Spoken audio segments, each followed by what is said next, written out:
നമസ്കാരം. സംസ്ഥാനത്ത് മഴ കനക്കവേ കോട്ടയം ജില്ലയിൽ അസാധാരണ സാഹചര്യങ്ങളാണുള്ളത്. കോട്ടയം ജില്ലയുടെ മലയോര മേഖലകളെ വിറപ്പിച്ച് തോരാതെ പെയ്യുന്ന കനത്ത മഴയും അപ്രതീക്ഷിത ഉരുൾപൊട്ടലും വൻ ദുരന്തമാണ് വിതച്ചിരിക്കുന്നത്. പുലർച്ചെ മുതൽ പെയ്തിറങ്ങിയ കനത്ത മഴയിൽ പ്രകൃതിയുടെ കലിതുള്ളൽ കണ്ട നാട് വലിയൊരു ദുരന്ത വാർത്ത കേട്ടാണ് ഇന്ന് ഉണർന്നത്.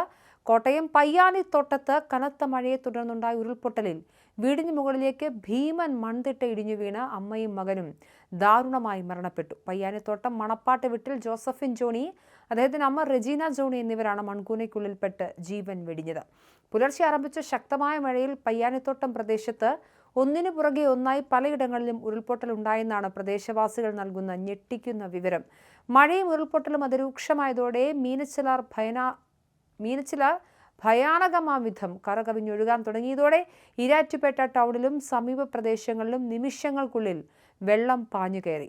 അപ്രതീക്ഷിതമായി എത്തിയ വെള്ളപ്പൊക്കത്തിൽ കടകളിലും വാണിജ്യ സ്ഥാപനങ്ങളിലും വെള്ളം കയറി വ്യാപാരികൾക്ക് ഭീമമായ നാശനഷ്ടമാണ് സംഭവിച്ചിരിക്കുന്നത്. ചരിത്ര പ്രസിദ്ധമായ 2018 മഹാപ്രളയത്തിൽ പോലും ഈരാറ്റുപേട്ട ടൗണിൽ ഇത്തരമൊരവസ്ഥ ഉണ്ടായിട്ടില്ല എന്നാണ് പ്രദേശത്തെ മുതിർന്ന വ്യാപാരികൾ ആധിയോടെ പങ്കുവയ്ക്കുന്നത്.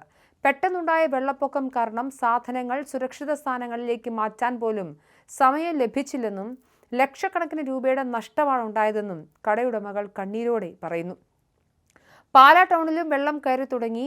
നിലവിൽ കിഴക്കൻ മേഖലയിൽ മഴയ്ക്ക് അല്പം ശമനം വരികയും വെള്ളം ഇറങ്ങി തുടങ്ങുകയും ചെയ്തിട്ടുണ്ടെങ്കിലും കിഴക്കൻ മേഖലയിൽ നിന്ന് ഇറങ്ങുന്ന വെള്ളം അത് പടിഞ്ഞാറൻ മേഖലയിലേക്ക് ഒഴുകിയെത്തുന്നതോടെ പാലാ മുതൽ താഴ്ന്ന പ്രദേശങ്ങൾ വീണ്ടും വെള്ളത്തിനടിയിലാകുമെന്നതാണ് ഏറ്റവും വലിയ ഭീഷണി. മീനച്ചിലാറിന് പുറമെ മണിമലയാറ്റിലും ജലനിരപ്പ് അപകടനില കടന്നുയർന്ന് സ്ഥിതിഗതികൾ സങ്കീർണമാക്കി. മണിമലയാറിന്റെ തീരത്തുള്ള മുണ്ടക്കയം കോസ്വേയിൽ രാവിലെ വെള്ളം കയറിയെങ്കിലും പിന്നീട് അല്പം താഴേക്ക് ഇറങ്ങിയിട്ടുണ്ട്. കുറച്ച് സമാധാനത്തിന്റെ വാർത്തകളും വരുന്നുണ്ട് നമുക്കിപ്പോൾ. അതേസമയം മണിമല ടൗണിലും വെള്ളം കയറിയിട്ടുണ്ട്. വ്യാപാര സ്ഥാപനങ്ങൾക്കും മറ്റും വലിയ നാശനഷ്ടങ്ങൾ സംഭവിച്ചു. കോട്ടയത്ത് മാത്രമല്ല, സമീപ ജില്ലകളായ ഇടുക്കിയിലെ കുടയൂർ മലയിലും കോട്ടയം തീക്കോയിലും പത്തനംതിട്ട നെല്ലിക്കാപ്പാറയിലും ഉരുൾപൊട്ടലുകൾ റിപ്പോർട്ട് ചെയ്തിട്ടുണ്ട്. തീക്കോയിൽ നിരവധി വീടുകളിൽ വെള്ളം കയറുകയും റോഡിൽ നിർത്തിയിട്ടിരുന്ന വാഹനങ്ങൾ കുത്തിയൊഴുകിയ വെള്ളത്തിൽ ഒലിച്ചു പോവുകയും ചെയ്തു. ഇടുക്കിയിലെ കോലാഹലമേട്ടിലും ഏലപ്പാറയിലും വീടുകൾക്ക് മുകളിലേക്ക് കുറ്റൻ മൺതിട്ടകൾ ഇടിഞ്ഞു വീണു. രണ്ടിടങ്ങളിലുമായി 2 പേർ മരണപ്പെടുന്ന സാഹചര്യമുണ്ടായി. എന്തായാലും രക്ഷാപ്രവർത്തകരൊക്കെയും സജീവമായി നിലനിൽക്കുന്നുണ്ട്. പലയിടങ്ങളിലും ഭീതിതമായ റിപ്പോർട്ടുകളും വിഷ്വൽസുമാണ് നമുക്ക് ലഭിച്ചുകൊണ്ടിരിക്കുന്നത്.